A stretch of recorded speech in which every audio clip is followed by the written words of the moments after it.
बताएं कि हरियाणा सरकार को हाई कोर्ट का बड़ा झटका।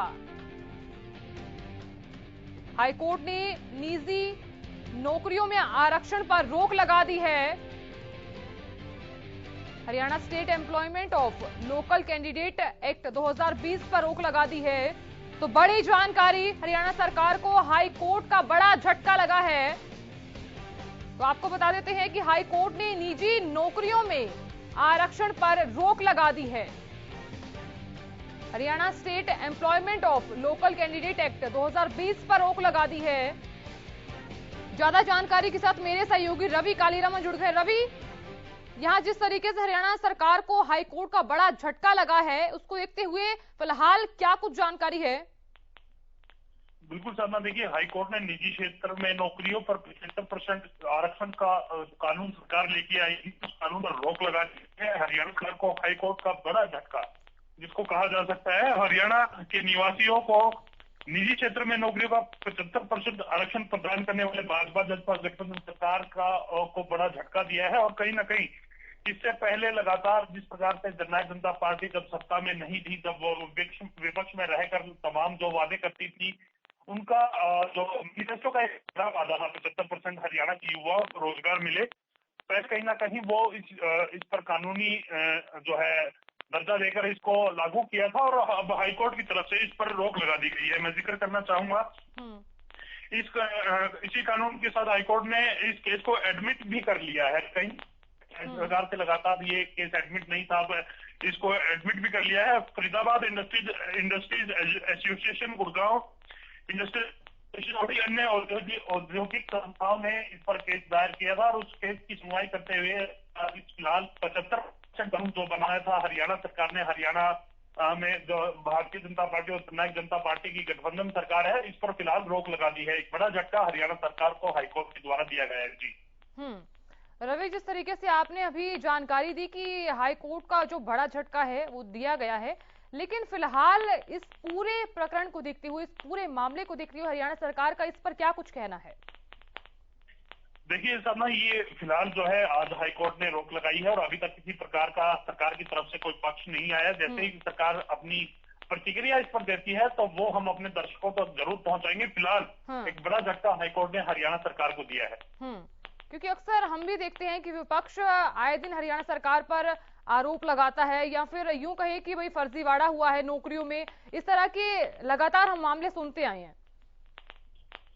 बिल्कुल साधना, देखिए ये जो मामला है ये बिल्कुल अलग है। और हरियाणा सरकार ने हरियाणा के युवाओं को निजी क्षेत्र में 75% रोजगार की गारंटी का वादा किया था इलेक्शन से पहले। जननायक जनता पार्टी का मैनिफेस्टो का मुख्य वादा जो था वो 75% नौकरियों में आरक्षण का था। तो उसके बाद से लगातार जननायक जनता पार्टी और भारतीय जनता पार्टी जो है प्रयासरत है कि इस बड़े वादे को हरियाणा के युवाओं को फायदा देने के लिए लागू किया जाए। इससे पहले जो है लगातार कानूनी विशेषज्ञों की राय ली गई किस प्रकार से ये तमाम जो चीजें हैं ये इम्प्लीमेंट हो सके। और कहीं ना कहीं उसके बाद जो है 75% रोजगार का जो वादा था वो हरियाणा सरकार ने हरियाणा के युवाओं को जो दिया था वो पूरा किया था। और 15 जनवरी से तमाम जो चीजें थी वो तमाम 15 जनवरी से जो है ये इम्प्लीमेंट जो है वो हो गया था। तमाम जो इंडस्ट्रीज थी इनको अपने अपने पोर्टल पर जानकारी देनी थी कि उनके पास कितनी एम्प्लॉयमेंट है, कितने आगे जो भर्तियां होनी है, उन भर्तियों में जो है हरियाणा के युवाओं को 75% रोजगार की गारंटी देनी है। तो ऐसे में अब फिलहाल जो हरियाणा हाईकोर्ट की तरफ से ये फैसला आया है तो कहीं ना कहीं हरियाणा के युवाओं के लिए भी निराशा और हरियाणा सरकार के लिए एक बड़ा झटका है। जी ठीक है, ठीक है। रवि, आपने भी अभी थोड़ी देर पहले बताया कि युवाओं के लिए भी एक बड़ा झटका है। तो सरकार ने जो युवाओं को एक तरफ से ये कहा था कि 75% नौकरियां दी जाएंगी आपको, जो निराशा युवाओं को देखने को मिली है, उस निराशा को देखते हुए आगे क्या कुछ फैसला लिया जा सकता है? देखिए साधना, ये फिलहाल जो है फिलहाल रोक लगा दी गई है और कहीं ना कहीं इसमें कोई कमी है तो याद करेगी क्या जो कानून में है वो कमी नजर आती है या किस प्रकार से इसको इम्प्लीमेंट दोबारा से कराया जाता है। फिलहाल जो है वो रोक लगा दी है और इसके बाद जो चीजें खुलकर सामने आएंगी, तमाम जो ऑर्डर की कॉपी आएगी उसमें पता चलेगा कि किस वजह से जो है बेसिकली इस पर रोक लगी है। तो फिलहाल जो है हरियाणा कोर्ट ने झटका दिया है हरियाणा सरकार को, हरियाणा के युवाओं को। जिस प्रकार से हरियाणा के युवा काफी खुश और उत्साहित नजर आ रहे थे लगातार 75% निजी क्षेत्र में जो रोजगार उनको दिया जाना था, लगातार प्रयासरत थे और पोर्टल भी जो है वो लॉन्च कर दिया था। तो कहीं ना कहीं एक झटका जिसको कहा जा सकता है हरियाणा सरकार के लिए। रवि, आप बने रहिए हमारे साथ, आगे भी आपसे जानकारी लेंगे। बीजेपी के प्रवक्ता विजेंद्र नेहरा जी जुड़ गए हैं। विजेंद्र जी, बहुत बहुत स्वागत आपका हरियाणा न्यूज में। धन्यवाद जी मैडम जी, तो आपने देखा है कि हरियाणा सरकार को हाई कोर्ट की तरफ से बड़ा झटका लगा है। हाई कोर्ट ने निजी नौकरियों में आरक्षण पर रोक लगा दी है। कैसे देखते हैं आप इसे? देखिए, हमने तो चाहे उद्योगपति हैं, चाहे समाज के अन्य जो वर्ग हैं जो उद्योग धंधों से जुड़े हुए हैं, सब लोगों से कई कई दौर की वार्ता करने के बाद हम इस कानून को लेके आए थे। लेकिन शुरुआत में ही जिस तरह से कांग्रेस पार्टी के नेताओं ने इसका विरोध किया, कांग्रेस पार्टी के नेता कहीं ना कहीं नहीं चाहते कि हरियाणा के जो लोकल युवा हैं उनको नौकरियों में 75% आरक्षण मिला है प्राइवेट सेक्टर की, तो कहीं ना कहीं इसमें कांग्रेस की भी कोई साजिश हो सकती है। और जहां तक हाई कोर्ट का जो निर्णय है उसका तो हम लोग स्वागत करते हैं। इस निर्णय के बारे में अब सरकार चर्चा करेगी और चर्चा करने के बाद में राय भी लेगी इसमें क्या हमें आगे करना चाहिए, क्या नहीं करना चाहिए। माननीय मुख्यमंत्री जी और हमारा जो पूरी सिर्फ नेतृत्व है वो इसमें चर्चा करेगा। लेकिन जहां तक हाई कोर्ट के निर्णय का विषय है उसका हम सम्मान करते हैं और जो हाई कोर्ट ने निर्णय लिया है वो अपने अनुसार जो उनके सामने स्थिति परिस्थिति थी, हमारा जो पक्ष है हम उसको रखेंगे, आगे बताएंगे हाई कोर्ट को। ठीक है, तो आपने कहा भी कि हम इस फैसले का स्वागत करते हैं। जो युवाओं को वादा किया गया था कि हम आपको नौकरियां देंगे, क्या वो वादा एक निराशा के रूप में रह जाएगा? नहीं, देखिए, माननीय हाई कोर्ट के सामने हरियाणा सरकार भी अपना पक्ष रखेगी कि हमने किस तरह से किन प्रावधानों के साथ में, कितने दौर की वार्ता के साथ में हम इस कानून को लेके आए हैं। अगर कुछ वहां पे कुछ लोग गए हैं, कुछ उद्योग धंधे गए हैं, जहां तक मुझे ध्यान है मेरा अपना फरीदाबाद जिला है, फरीदाबाद जिले की भी जो वहां पे यूनियन गई है जो उद्योग धंधे से जुड़ी हुई है, तो उनका बताएंगे हरियाणा हाई कोर्ट को कि भाई किस तरह से सरकार ने किन किन चीजों के बारे में विचार करके ये कानून हम लेके आए हैं। अभी मुझे लगता हो सकता है हाई कोर्ट ने सिर्फ एक पक्ष के बात को सुन के ये अभी रोक लगाई हो। तो हरियाणा सरकार जब अपना पक्ष रखेगी तो मुझे उम्मीद है कि हरियाणा के जो बेरोजगार युवा हैं उनको 75% आरक्षण का जो विषय है वो ओपन रहेगा, फिर से वो मौका उसको देगा हाई कोर्ट भी। विजेंद्र जी, ऐसे में तो देखा जाए तो युवाओं के लिए एक बड़ा झटका हम देख रहे हैं कि अगर यहाँ प्राइवेट नौकरियां उन्हें नहीं दी जाएंगी तो गवर्नमेंट जॉब भी उन्हें नहीं दी जा रही है। प्लस पॉइंट ये भी रहता है कि सबसे बड़ा जो झटका है वो सिर्फ युवाओं को ही लगा है। देखिए, ऐसा नहीं है। हरियाणा सरकार ने अपने पिछले 5 साल के कार्यकाल में 80,000 सरकारी नौकरी और लगभग डायरेक्ट इनडायरेक्ट हर चीज को मिला के अगर मैं बात करूं तो 10 लाख से ऊपर प्राइवेट सेक्टर के माध्यम से रोजगार से हमने युवाओं को जोड़ा था। इसके अलावा इस शासनकाल के अंदर भी 10,000 सरकारी नौकरी युवाओं को हम दे चुके हैं। लगभग 15,000 अभी पाइपलाइन में है और लगभग 50,000 के आसपास सरकारी नौकरी आने वाले समय में जल्दी हम निकालने वाले हैं। बीजेपी और जेजेपी सरकार ने मिलकर के जो वादा किया था और मिलकर के अपने वादे को हमने पूरा करके हरियाणा के बेरोजगार युवाओं के हित में ये कानून बनाया था। लेकिन जिस तरह से कांग्रेस पार्टी ने इसका विरोध किया, मैं मानता हूं पूरी तरह से कांग्रेस पार्टी इसके लिए जिम्मेदार है। और हरियाणा का जो युवा है आज वो देख रहा है, हरियाणा की जो जनता है आज वो देख रही है कि किस तरह से कांग्रेस पार्टी ने अपने इशारों, अपने जो कुछ लोग हैं उनको आगे करके इस पे रोक लगवाई है, इस कानून पे। तो हरियाणा प्रदेश की जो जनता है, जो बेरोजगार युवा है, वो कांग्रेस पार्टी को कभी माफ नहीं करेंगे, क्योंकि बीजेपी और जेजेपी ने तो मिलकर अपना काम किया था। हम मजबूती से पक्ष भी रखेंगे हरियाणा हाईकोर्ट में और मुझे उम्मीद है कि हाईकोर्ट उस पर फिर से विचार करेगा। और जो रोजगार युवाओं को हमने दिया है, जो उनको एक अपॉर्चुनिटी दी है 75% रिजर्वेशन की, वो आगे भी जारी रहेगी, मुझे ऐसा विश्वास है। माननीय मुख्यमंत्री जी और हमारे जो सभी बड़े नेता हैं वो इस पे विचार करेंगे कि आगे किस तरह से इस लड़ाई को हमें लड़ना है। ठीक है, तो आपका ये कहने का मतलब है कि युवाओं के हाथ में निराशा नहीं लगी है। फिर आप इस वादे को पूरा कैसे करेंगे, क्योंकि हाई कोर्ट ने तो इस फैसले पर रोक लगा दी है।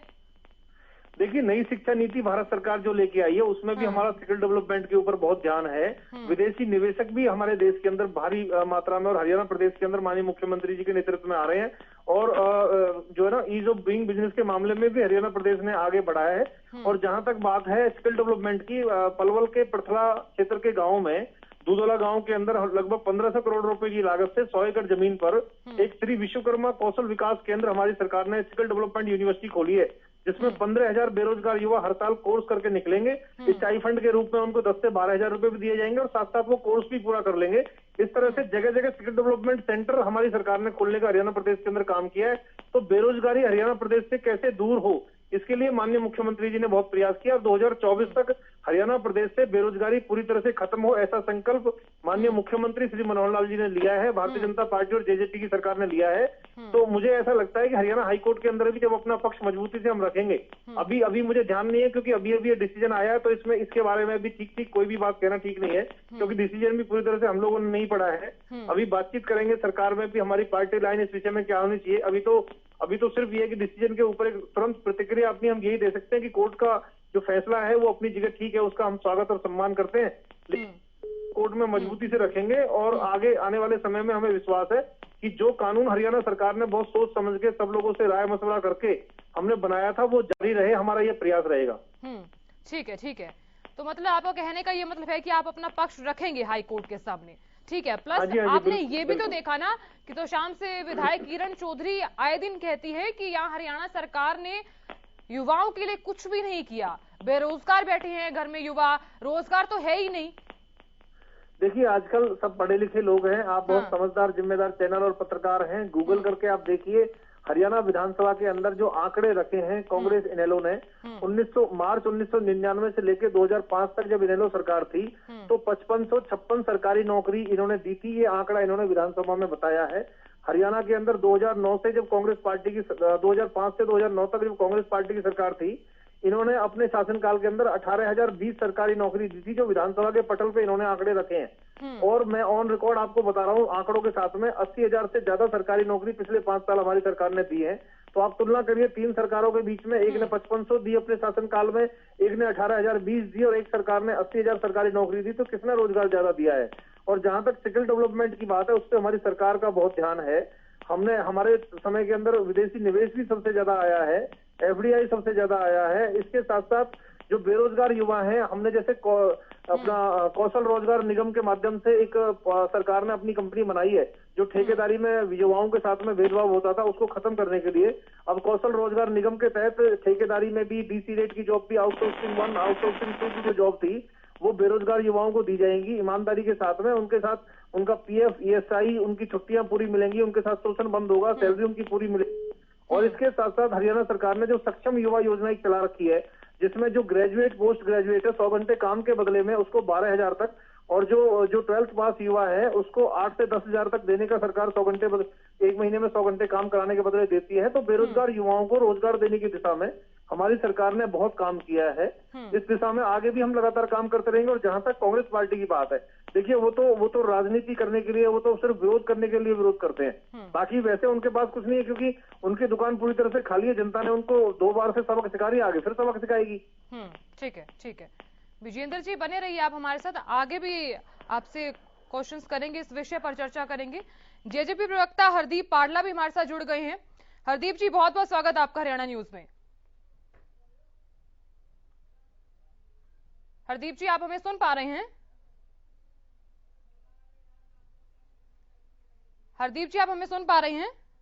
चलिए फिर से संपर्क साधने की कोशिश करेंगे। विजेंद्र नेहरा जी लगातार हमारे साथ बने हुए हैं इस विषय पर खास चर्चा करने के लिए। विजेंद्र जी आपके पास आना चाहूंगी। हम बातचीत यही कर रहे थे कि निजी नौकरियों में जो 75% आरक्षण पर रोक लगाई गई है, उसमें हाईकोर्ट ने जो अपना फैसला सुनाया है, उस विषय को लेकर हम बातचीत कर रहे थे। आप कुछ कहना चाह रहे थे, बताइए।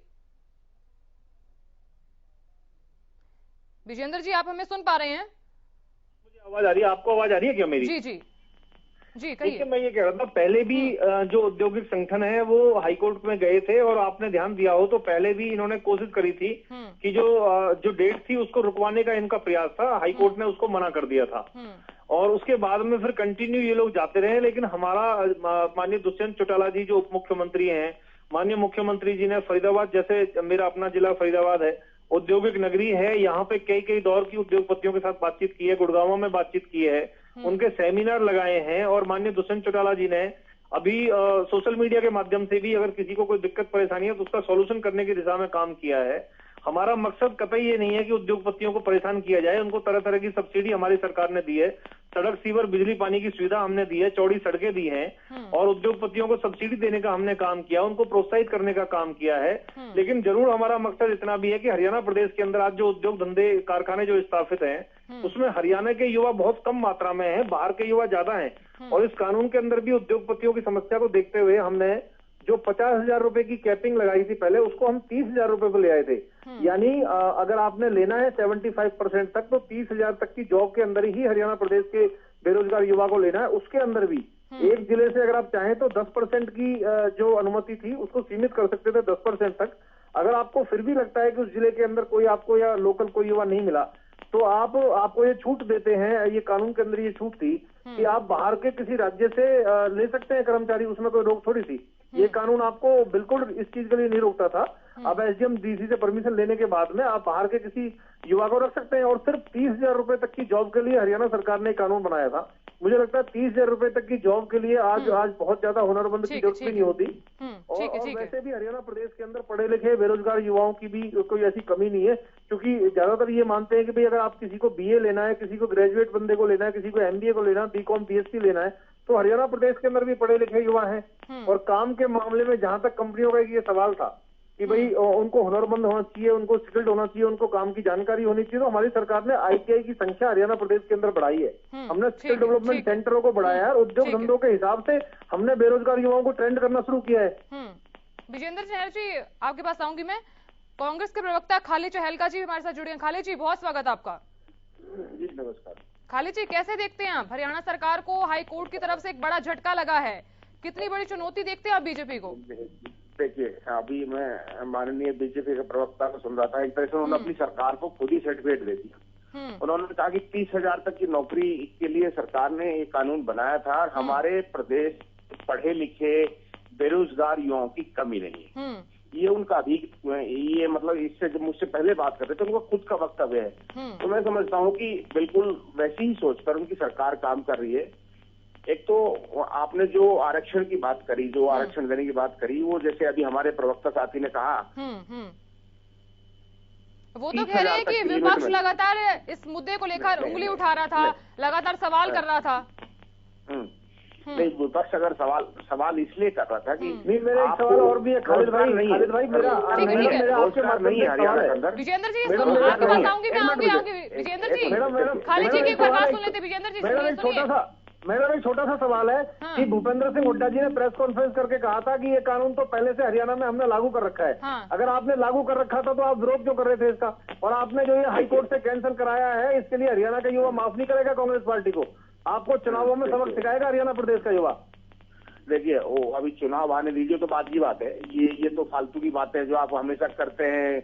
ये कहीं के नहीं रहे, चुनाव में सबक सिखाएगा, वो सबक वो वक्त तो सीख लेंगे। आप सीखेंगे, हम सीखेंगे तो वक्त बताएगा, तो कोई बात नहीं है। लेकिन मसला क्या है कि आप एक तरफ कह रहे हैं कि पढ़े लिखे बेरोजगार युवाओं की कमी नहीं है, एक तरफ आरक्षण की काम बात कर रहे हैं। ना तो आपके पास रोजगार है, आरक्षण आप देना चाहते हैं। उनका नुकसान ये हुआ कि पीछे 10 दिन पहले आपके हमारे देश में केंद्रीय मंत्री और फरीदाबाद से सांसद, आपके सांसद ने कहा था कि जो हमारे उद्योग है उनको घबराना नहीं चाहिए। जो पलायन का उद्योग प्रोग्राम बनाया था, तो उसको रोकने के लिए उनको केंद्रीय मंत्री को गुजारिश करनी पड़ती है। आप रोजगार आपके पास है नहीं, उद्योग आपसे भागे जा रहे हैं, और आप खुद सर्टिफाइड कर रहे हैं कि हमारे पास पढ़े लिखे बेरोजगारियों की कमी नहीं है। तो ये जो आप एक तरह से गोल गोल घुमाते हैं ना प्रदेश को और प्रदेश के युवाओं को, ये ठीक नहीं है। ये ठीक नहीं है। आप कहते रहो ये सबक सिखाएगा, सबक तो सीख लेंगे जब समय आएगा, कोई बात नहीं। जवाब दे देता हूँ खालिद भाई, छोटा सा जवाब है मेरा। खालिद जी देखिए, जहां तक आपने बेरोजगारी की बात की है ना, तो आपने देखा होगा कि खालिद जी आपकी जो अपनी संस्था है ना, जो प्राइवेट लिमिटेड कंपनी की तरह आपकी काम करती है, जिसमें आपके मैन्युफैक्चर बनाने वाले लोग PMI उसके आंकड़े अभी जारी रहे 4-5 दिन पहले, तो देश में सर्वाधिक बेरोजगारी वाला प्रदेश उन्होंने राजस्थान को बताया जी। हमने तो बताया नहीं है। 21 लाख तो ग्रेजुएट बेरोजगार है वहाँ पे। सुनिए, उन्होंने हरियाणा को नहीं बोला, मैं ऐसे बात नहीं कर पाई। आप अपने नंबर पे बोलना। बोलो खालिद जी, देखिए मैं पूरी जिम्मेदारी के साथ आपको कह सकता हूँ, आप आंकड़े देख लीजिए, गूगल करके देख लीजिए। राजस्थान पूरे देश के अंदर 21 लाख उन्होंने आपके यहाँ ग्रेजुएट बेरोजगार बताए हैं, और टोटल बेरोजगार की संख्या CMIE ने आपकी 65 लाख बताई है। 54.3% बेरोजगारी पूरे देश में सबसे ज्यादा राजस्थान के अंदर है, और आपके महाराष्ट्र के अंदर 15% है, आपके छत्तीसगढ़ के अंदर 12% बेरोजगारी उन्होंने बताई है। तो एक तो कोई जादू का फॉर्मूला अगर आपके पास बेरोजगारी हटाने का है तो अपने राज्यों में पहले हटा के दिखाइए, नजीर बनिए, एग्जाम्पल पेश करिए, उसके बाद हरियाणा प्रदेश की बात करिए। क्योंकि आपके अपने समय के अंदर तो आपने इतना बुरा हाल हरियाणा में मचा दिया था, लूट मचाई हुई थी नौकरियों में, भ्रष्टाचार का बोलबाला था। एक एक सिपाही लगने के लिए भी 20 लाख से नीचे आप लोग बात नहीं करते थे, चोरी करते थे, भ्रष्टाचार करते थे। आपकी पार्टी ने खुलेआम लूट मचाई नौकरियों में, पर्ची खर्ची का जमाना था, बिना भ्रष्टाचार के, बिना पैसे के कोई एक चपरासी की नौकरी आपके समय में नहीं लग सकता था। हमारी सरकार, मैंने आपको आंकड़े के साथ बताया खालिद जी, आपकी सरकार ने 2005 से लेकर 2009 तक 5 साल के अंदर 18,020 सरकारी नौकरी दी। और ये आंकड़े मेरे नहीं है, ये हरियाणा विधानसभा में जो आपकी सरकार ने, आपकी पार्टी ने आंकड़े रखे, वो आंकड़े हैं, ऑन रिकॉर्ड आपको बोल रहा हूं मैं, आप चेक कर लीजिए। हमारी सरकार ने पिछले 5 साल के अंदर 80,000 सरकारी नौकरी देने का काम किया। एक आखिरी कमेंट खालिद जी से ले लेते हैं। खालिद जी बताइए, बोलिए, क्या कह रहे थे आप? नहीं, मैं ये कह रहा था कि जो ये बेरोजगारी के आंकड़े की बात करते हैं, वो हरियाणा को सबसे 1 नंबर पे बताया गया है महंगाई के हिसाब से और बेरोजगारी के हिसाब से। रिपोर्ट नहीं देखी इसका? विजेंद्र जी रुकिए, खालिद जी की बात सुन लेते हैं। बोलिए खालिद जी, बोलिए। ये जो मुद्दों से अलग हटके आप बात करने लगते हैं कि आपने तो खच्ची या पच्ची का जो आप जो एक षड्यंत्र या एक ढोल बजाते हैं, उसका काम ही नहीं छोड़ा आपने। तो डायरेक्ट बोरियों से और डायरेक्ट मुख्यमंत्री जी अपने हाथों से बोरियां लेते हैं, यानी कि आपकी बोरियां आपके सीएम हाउस तक पहुंच जाती हैं और फिर आपका जब वो पिटारा सुनने लगता है तो आप कुछ अधिकारियों को उसमें बलि का बकरा बना देते हैं। ये सारी चीजें प्रदेश देख रहा है, इसीलिए इस प्रदेश के अंदर युवा आपके खिलाफ प्रदर्शन कर रहा है, इस प्रदेश के अंदर कर्मचारी आपके खिलाफ प्रदर्शन कर रहा है, इस प्रदेश के अंदर किसान लगातार आपके खिलाफ खड़ा है। तो ये समय की बात है, अभी इस पर कोई बात करने की जरूरत नहीं है, तो कौन किसको सबक सिखाएगा। लेकिन जो सच्चाई है उसको एक्सेप्ट कर लेना चाहिए। और कभी भी जो सत्ता लोग देते हैं, वो सत्ता लोगों के लिए होती है, और सत्ता मिलने के बाद आपको गुमराह नहीं होना चाहिए और आपको ऐसा नहीं लगना चाहिए कि सरकार हम है तो हमको सरकार लोगों ने नहीं चुना है। सरकार लोगों ने चुना है, विपक्ष को भी लोगों ने चुना है। हमारी जिम्मेवारी है कि हम आपसे सवाल करते रहेंगे, और आपको ऐसा लगता है कि आप लोगों द्वारा चुनी सरकार आपकी नहीं है, तो आप हवा में रहिए। ये तो समय है, आप 70 पार का नारा लेके चले थे, आप 40 तक कहाँ पहुंचे आपको पता है। अगर एक बैसाखी आपको नहीं मिली होती तो आपको पता होता कि आप कहाँ होते। ये तो सारा प्रदेश जान रहा है ना। अगर एक बैसाखी आपको नसीब नहीं हुई होती, एक सरकारी मेहमान आपको नहीं मिला होता। ठीक है खालिद जी, ठीक है विजेंद्र जी कहिए क्या कह रहे थे आप, बोलिए। खालिद जी सुनिए, खालिद जी आपको एक तो ध्यान होना चाहिए कि हरियाणा प्रदेश के इतिहास में ये पहली सरकार है जो दोबारा से चुन करके आई है। और जिस बैसाखी की आप बात कर रहे हैं उसके सामने तो लंबे लेट के थे आप लोग। आपके भूपेंद्र सिंह हुड्डा जी ने खुलेआम ये बोला था कि चाहे आप सीएम बन जाओ लेकिन हमें सपोर्ट कर दो। आप लोगों को सपोर्ट किया नहीं, तो इसलिए खिसियानी बिल्ली सम्मानों से जब अंगूर हाथ नहीं आए तो उसके बाद वो खट्टे हो जाते हैं आपके लिए।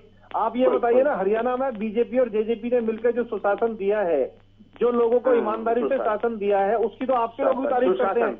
मेरे फरीदाबाद जिले के अंदर आप मेरे कई कांग्रेसी मित्र हैं, खालिद जी सुन लीजिए, उनके खुद के बड़े भाई गवर्नमेंट टीचर लगे हैं, वो तारीफ करते हैं। मैं आपको नाम बता देता हूँ, चंदन राहुल गांधी जी की टीम में वो काम कर चुके हैं, वो तारीफ करते हैं। उनके बड़े भाई गवर्नमेंट जॉब लगे हैं ईमानदारी और निष्पक्षता के साथ में।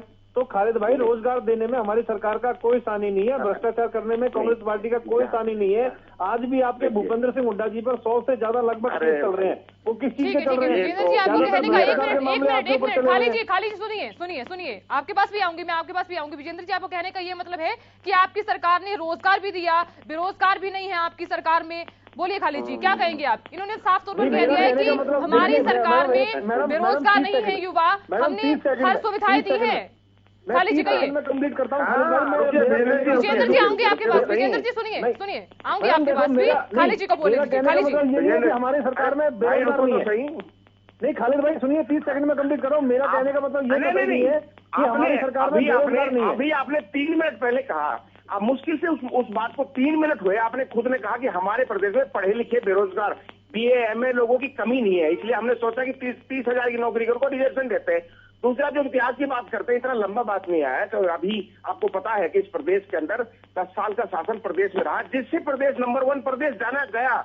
और आपको पता है आपके समय में क्या हो रहा है, सिवाय सौदाबाजी के अलावा कुछ नहीं हो रहा है। आपके जो गठबंधन जो जिसके साथ आपका चल रहा है, वो आप देख रहे हैं किस तरह से आपको डंडे से हाँक रहे हैं। अन्यथा जिस दिन वो बैसाखी हट जाएगी आपको पता लगेगा कि आप कहाँ जाके गिरेंगे। जो जमुना पार बेचने की आपको बात कर रहे थे, वो आपको बैसाखी दिए खड़े हैं। और आप अभी आपको लगता है, आपको घमंड में आपकी बहुत बड़ी गलतफहमी है। और ये घमंड आपका ये प्रदेश के लोग ही उतारेंगे, लेकिन उसका लिए थोड़ा आपको इंतजार करना पड़ेगा, क्योंकि ये बैसाखी तब तक नहीं हटाएंगे वो लोग जब तक उनको आपसे फायदा होता रहेगा, जब तक वो आपके साथ मिलकर प्रदेश को लूटते रहेंगे, वो बैसाखी तब तक नहीं खींचेंगे। और जिस दिन पे होने लगेगा उस दिन बिल्कुल अजय चौटाला जी के जैसे बयान आएगा और आपसे 6 महीने पहले वो लोग समर्थन ले लेंगे और आपको उस दिन जमीन जब आप जाके लगेंगे तो आपको पता लगेगा प्रदेश के अंदर काम नहीं हुआ है, प्रदेश के अंदर जिस काम होना चाहिए था वो काम नहीं हुआ है। वो एक तरह से चेतावनी थी सर।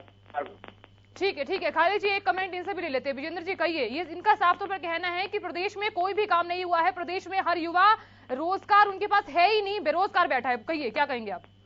देखिए, मैं बताना चाहूंगा, हरियाणा प्रदेश के अंदर 67 महाविद्यालय तो हमारी सरकार ने अपने 7 साल के कार्यकाल में खोले हैं, उसमें से 42 तो अकेले महिलाओं के हैं और इसमें लड़कियों के स्कूल भी हमने खोले हैं। 4000 जो संस्कृति मॉडल स्कूल है उस पर हमारा काम तेज गति से चल रहा है। फरीदाबाद मेरा अपना जिला है, फरीदाबाद जिले के अंदर आप देखिए कितने सारे उद्योग धंधे नए लगाए हैं। IMT हमने नई विकसित की है, उसके अंदर अमूल जैसी बड़ी बड़ी कंपनियां वहां पे आई हैं, टाटा के वहां पे प्लांट लगे हैं, हजारों सैकड़ों की संख्या में वहां पे कंपनी आई है, लाखों लोगों को, बेरोजगारों को हमने रोजगार देने का काम किया है।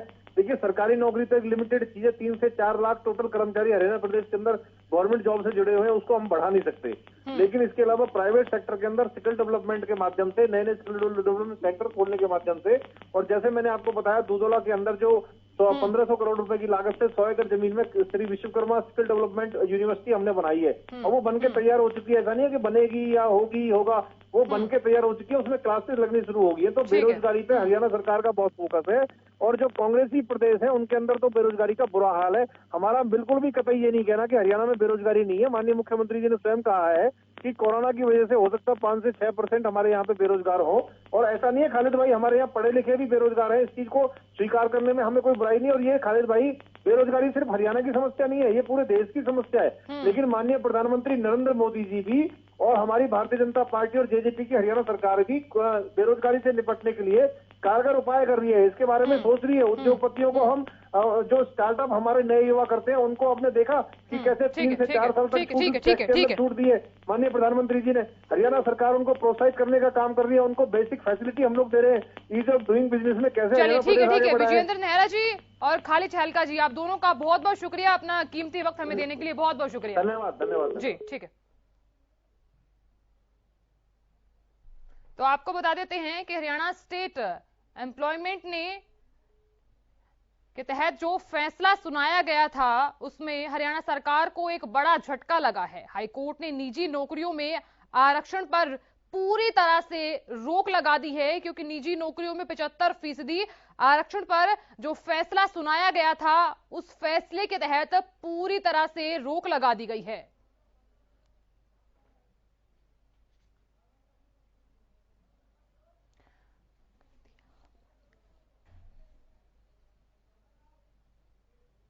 फिलहाल के लिए इतना ही, देखते रहिए हरियाणा न्यूज।